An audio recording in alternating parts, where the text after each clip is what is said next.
பூங்கொடி, பூங்கொடி, அம்மாடி, மாமா. மெதுவா.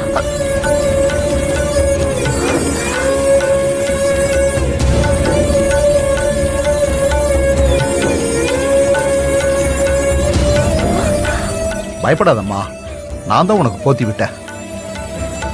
மாமா, இது பாரு, ராத்திரியெல்லாம் ஈரப்பையில படுத்து உனக்கு ஜுரம் வந்துருச்சு தாயி. உனக்கு என்ன நடந்துச்சுன்னே உனக்கு தெரியல. அப்புறம் நான் தான் உனக்கு நெத்தியில பத்து போட்டு விட்டேன். உனக்கு மாமா கஷாயம் போட்டு கொண்டு வந்திருக்கேன். இந்தாம்மா, இந்த கஷாயத்தை குடி. இந்தா, இதை குடிச்சா எல்லாம் சரியாயிடும். இந்தா, இதை குடி. குடிமா. இந்தா, இதை குடிச்சா குளிர் பறந்து போயிடும். இதை பார்த்து பார்த்து.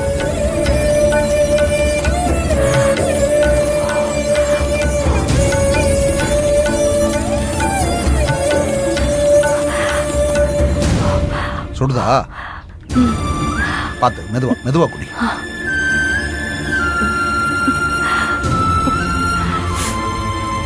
போதும் மாமா. இன்னும் கொஞ்சம் குடிச்சுக்க. குடிச்சேன்னா கொஞ்சம் உடம்புக்கு வெடுக்குன்னு இருக்கும். குடி. போதுமா?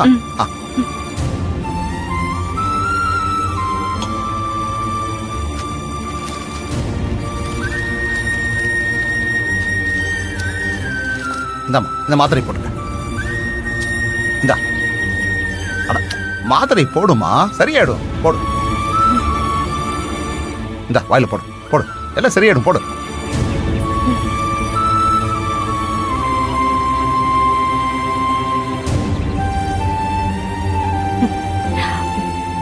இன்னும் கொஞ்சம் கொஞ்சம் கொஞ்சம் குடிச்சுக்க. குடுமா, குடு. இங்க பாரு, இன்னும் கொஞ்ச நேரத்துல எல்லாம் சரியாயிருமா. அம்மாடி, என்ன யோசிக்கிற? ஒண்ணும் இல்ல மாமா. அம்மாடி, பயப்படாத, எல்லாம் சரியாயிடும். நான் பயப்படல மாமா. பயந்து அப்படி என்னத்த ஆக போகுது? உங்க புள்ள கூட என்ன இந்த அளவுக்கு வெறுப்பாருன்னு நான் நினைச்சு கூட பார்க்கல. அப்படின்னு உனக்கு யாருமா சொன்னா? உங்க பையனே தான் மாமா. என்னம்மா சொல்ற? ராத்திரி தண்ணி குடத்தை போட்டது மட்டும் இல்லாம பல்பையும் உடைச்சு போட்டுட்டாங்க. அப்போ உங்க பையன் வந்து பல்பை மாத்தினாரு. அது மனசுக்கு சந்தோஷமா இருந்துச்சு. இருந்தாலும் வந்தா வரட்டும், வராட்டி போட்டும் சொன்னப்ப மனசுக்கு ரொம்ப கஷ்டமா இருந்துச்சு மாமா. அந்த அளவுக்கு அவர் என்ன வெறுத்துட்டார்ல. ஏம்மா, அவனை நீ புரிஞ்சுக்கிட்டது அவ்வளவுதானாமா? ராத்திரி உன் நெத்தியில பத்து போட்டு விட்டது, நீ படுத்திருக்கிற இந்த பாயெல்லாம் மாத்தினது யாருன்னு நினைச்ச?